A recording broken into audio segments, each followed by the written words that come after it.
Hey, PC here for another episode of Collaboration Solved. Today, we'll dive into the topic of setting up objectives to help out teams to work together towards a common goal. To get practical steps on how to apply what we will discuss today, visit collaborationsolved.com. And my guest speaker today is Sandra Pretzer. Based in Germany, she's a systemic business coach with tons of experience on the field, transforming businesses, coaching people on how to set actionable goals.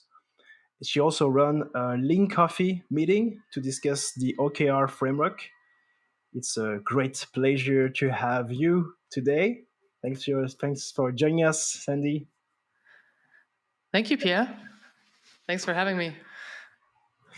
So I'm really glad to have you. We met briefly on a common course we had on workshopping, and we have a discussion on OKRs. You gave me a copy of your workbook to start working with OKRs, and I've been intrigued by what you have put in place with the businesses you're helping out. Before going into the real shit with the OKRs, let's take a little bit step back because there is a huge list of frameworks that is used in the markets to help people to create objectives. For example, we are both working in an agile methodologies and putting that in place in companies. So SMART goals are something that is big and it's well known. But the companies also use KPIs and sometimes OKRs. So lots of acronyms, lots of things. Let's try to debunk this a little bit with you. And so my first question for you is, what do you see the major difference between those three, for example?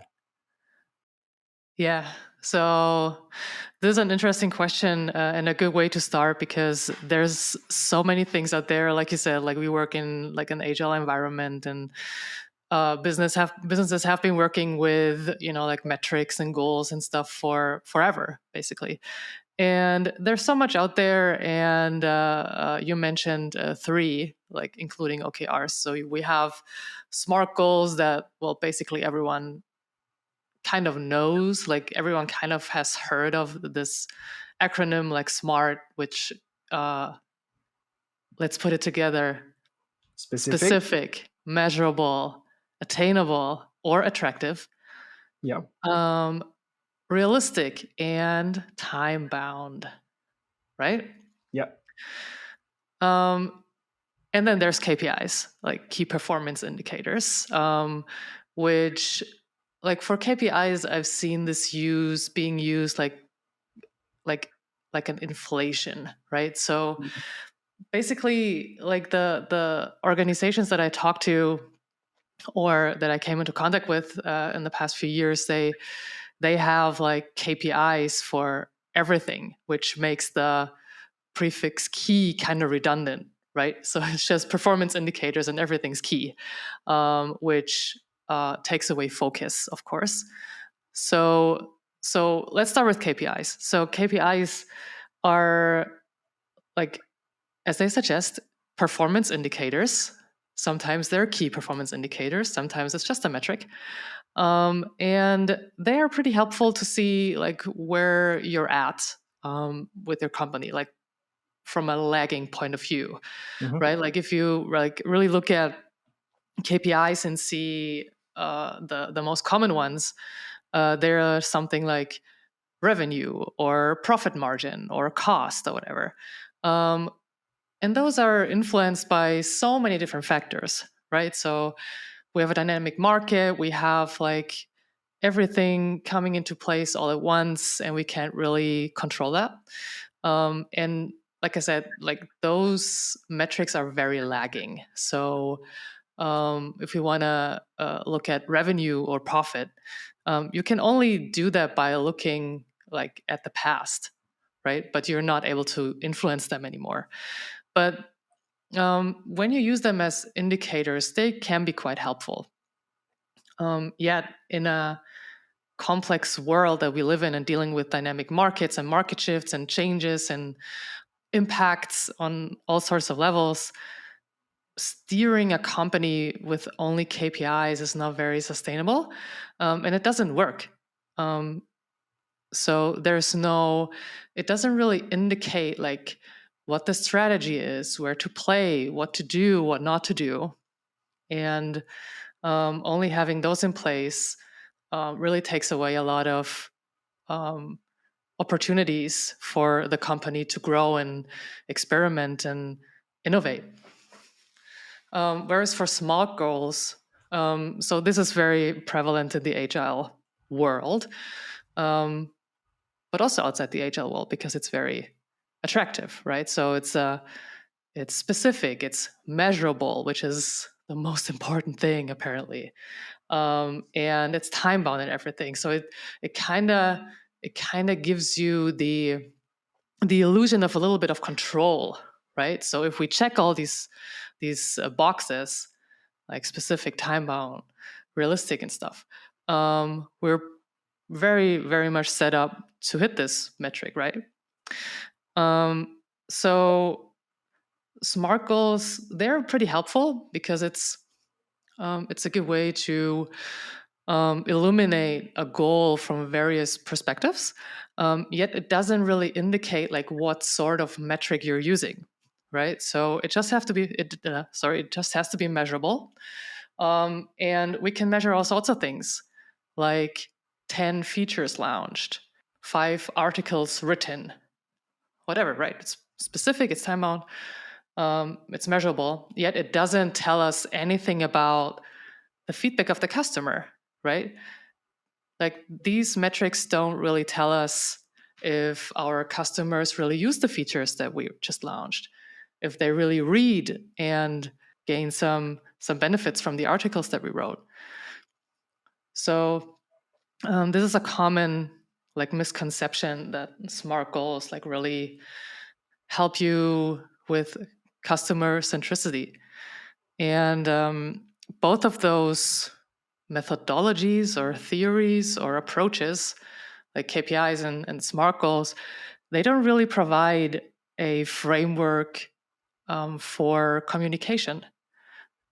So in like traditional organizations, but also in startups, I've seen this in startups too, where it happens that only like leadership or top management sets those metrics and cascades them down towards their teams. And they don't tell you, like those metrics don't tell you what I touched on earlier. They don't tell you what the strategy is. They don't tell you what decisions have been made. It just indicates that we have to make more profit or more revenue than we did last month. And that leaves a huge opportunity because we don't have any. So there's no involvement of the whole organization or the people that really want to drive strategic stuff, which is another thing. So with OKRs, we only focus on strategic stuff, right? We don't focus on what I call BAU, right? Like business as usual. We have our day-to-day business. We have products and services that we tested and know that they work. And this is what we do to keep the lights on, right? Business as usual. And then we have to prepare our organization for the future. Like, how do we stay relevant for our customers in 5, 10, 50 years, right? And as I said, with our dynamic market and dynamic world, with all these changes and innovations and stuff, we have to like keep our finger on the pulse and see what this means for us as a company. Do we have to change like our business model? Do we have to introduce new services? Do we have to get rid of old ones? And what does it look like, right? So with OKRs, we have the opportunity to really single out our strategy, really make informed decisions about where to play, how to win, and placing bets in different strategic pillars, and have people from our organization who are able and willing to work towards those strategic goals, they have a framework with OKRs that helps them set, check in, and reflect on those goals, and always reflect on themselves too. Yeah. And thanks for that, because even for me, it was a refresher. And the way I understood it, so we talked first from of APIs, which are a measure of progress. Kind of looks like a car dashboard. So we know what is actual and what have been in the past, for example. So we can Yeah, measure the progress.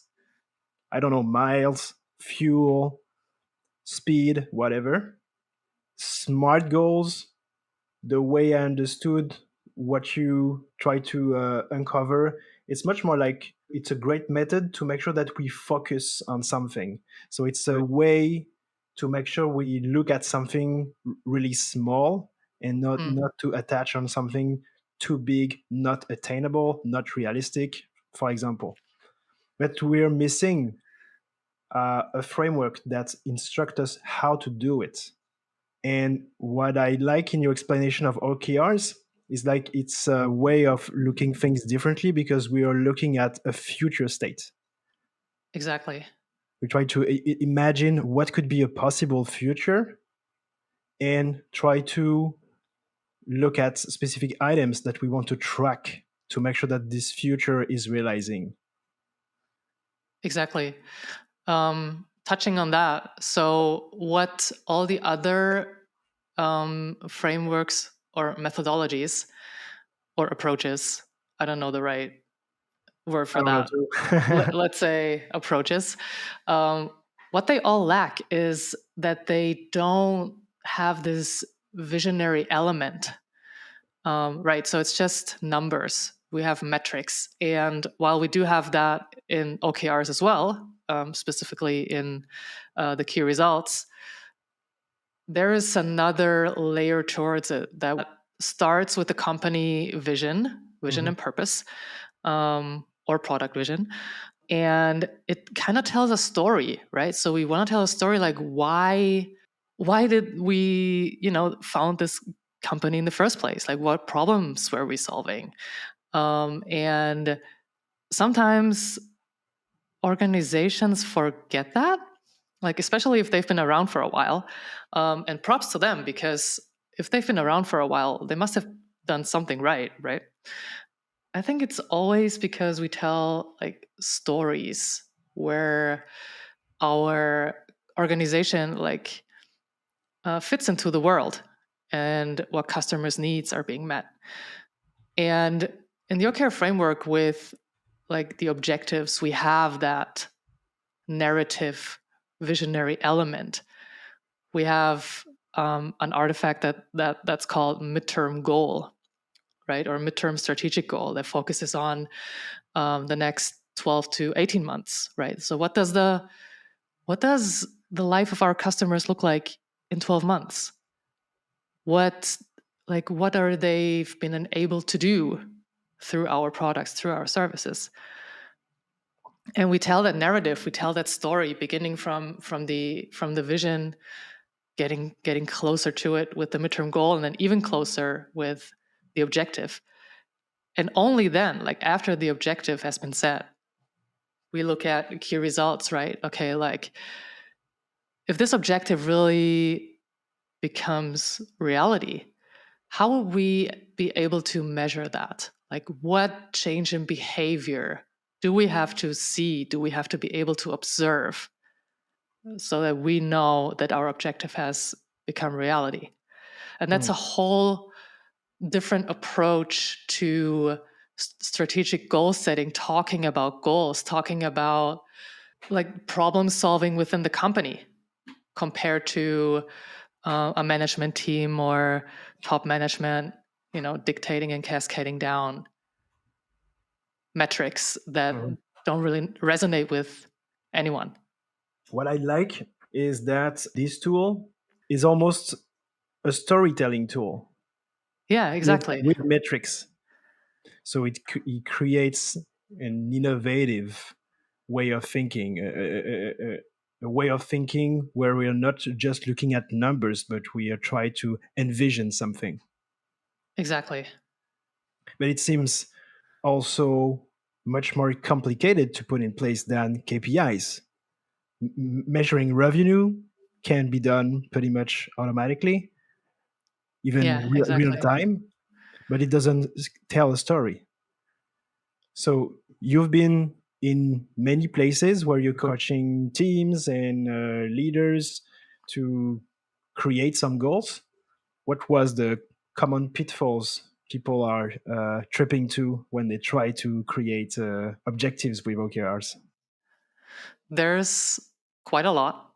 Masquerading your current approach with new headlines, not being clear about the why OKRs, not having management buy in, and doing a big bang rollout. Right. So, as we just discussed, working with OKRs is a totally different approach towards goal setting and talking about goals and aligning around them and resonating than it is with KPIs. Right. So this is not only about how we phrase objectives and key results. It's also a systemic change towards the organization, right? So there's a lot of experimentation going on. It starts with management commitment because there might be changes popping up in the organization and you never know when and where they arise. But you need to be aware of them and be willing to deal with them, right? So you could imagine that when you've been used to working with KPIs, for example, and you always had these metrics, and you as a manager could dictate them to your team. And now you're giving like the autonomy to the team to develop their own objectives and key results, right? So they're not dictating anymore. So one of the things that we need to look at is that the role of leadership or managers will change within the organization. I mean, we've seen that across industries, I guess. But it's kind of very hard to withstand the urge to fall back into routines that you know so well, even if you know that it's not working, right? So one pitfall could be that you actually still use KPIs or output or lagging measures, right? But you just change the headlines. So instead of KPIs, now it's a key result. Or like use the same approach, right? Like just trickle it down, strictly cascade goals and just changing the headlines. And of course, then you won't see any effects, right? Another common mistake is that in the beginning of an OKR adoption, right? So someone reads about OKRs or watched that infamous Google video or read a book or whatever, and they kind of resonate with something, and they wanna introduce it to their organization in kind of a big bang implementation. So starting tomorrow, everyone's working with OKRs, and it better be successful. So what most underestimate is taking the time in the beginning to really align and around the problem that they want OKR to solve, right? As we just established, OKRs or the OKR framework is quote unquote just a tool. And you need to learn how to leverage that in your organization. And what I recommend is like start small, start with one pilot team around one strategic pillar or one strategic theme, and try that for a few OKR cycles. And reflect, share the learnings, see whether that previously defined problem that you see that you want OKRs to solve is really being solved with OKRs. If it really brings the benefits to your organizations that you were counting on. And then iterate, right? Start small, learn, share, iterate, and so on. Yeah, I really also like the approach of experimenting and start small with early adopters, so people who are just eager for something new and are okay for experimenting on something that can be rolled out anytime. But at least you learn something. You learn how it's worked in the place you experiment. Exactly. So what are the benefits the leadership will gain of this experimentation? Well, they will have a company in like 20 years, I'd say. Probably. Um, well, so yeah, staying relevant and Mm. like having multiple perspectives on strategic decisions, and really benefiting from the people who are like in the market, who work with their customers, who see like what competitors do, or like Simon Sinek names them worthy rivals, right? So what do they do? What we could learn from them, and what do the customers say? What do they use? Like what workarounds are they using? Like whatever, right? Why let that opportunity go to waste? I mean, you hired the best people, no? So It's always like that. Trust them. trust them. I mean, you never have like when you commit to OKRs, you never have like this alternative reality. So you don't have two reality streams where you can check, right? Like you don't have A/B testing for that. So if you commit to OKRs, you only see where your company is going with OKRs, and you cannot compare it to, oh, if we didn't adopt OKRs, we might be just as well off. So Yeah. you don't know. But my hypothesis is that when you work with OKRs and really put your customer in focus and use narratives, use stories, use like a compelling vision of the future, might it be in 3 or 4 months, in a year, or infinity, my hypothesis is that you will stay a lot more relevant for your customers. There might be hard decisions along the way, Mhm. but still, now you have the framework to react to dynamic market changes, right? So you can be dynamic, robust. It makes me think about one of the pitfalls you mentioned, using OKRs for everything. Hmm. For example, in your experience and the implementations you've done, what are good fits for pilots? So, well, depends on your company, your service, your industry, whatever. But anything that creates value for your customer, and things that you like, where you want to take your company strategically. So it might be that you want, like, you're currently operating only in Canada, and you want to scale your operation towards other countries, right? Like, how do you like conquer a market? I mean, there's people out there who will sell you the 5 steps to success package for a lot of money, but my guess is that there's no one proven best practice for that. So this is something that's highly complex, and you need to experiment, right? Experiment and adapt, and try things and adapt, learn and adapt. Or you come up with a new idea for a product, right, that solves a customer problem. How do you get customers not only buying your stuff, but turn them into fans, right?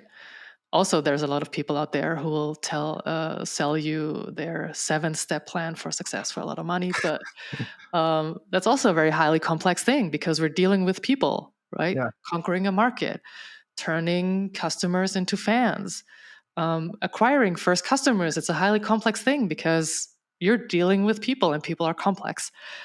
So yeah, this is where OKRs really fit well, because every metric or like KPI or SMART goal, as we talked about earlier, is just a wish, right? Conquer Italy and have, I don't know, 30 million revenue by the end of Q4, right? So this is a wish. It's not a set in stone thing. Mhm. And so while that is, it can be a metric that we're working towards, but it lacks the way we get there, right? It's super lagging, and we want leading indicators. Okay, how could we win them over? How could we, make it a sustainable market entry or the sale of a product or whatever? Those are the scenarios where we want to work with OKRs. Other stuff in our organization that is mostly mostly inward facing or enabling, or something that's kind of repetitive tasks that are where you don't need, like a brainstorming or innovation workshop to come up with ideas how to do that, right? Like accounting, bookkeeping, payroll, whatever, like there's a thing and you do it. Payroll department, there's no need for them to set objectives and key results because they know what they have to do. It's a repetitive thing. Or where things are pretty clear, like obvious problems or Yeah. problems with obvious solutions and stuff. Or where you have best practices, right? How to build a car. Okay, let's get the material, let's set up the machines, and Yeah. in the end, you'll have a car. How to get customers for that car, how to turn customers into fans for that car. It's a different matter. All right. Thanks a lot, Sandy, for being there. Thank you, PC, for having me. We had lots of precious insights today. I'm pretty sure some folks will be eager to experiment, have a small pilot. See you next time for another exciting show to give you with tons of practical tips and tricks on the field and change collaboration at your workplace. Until next time, des bisous.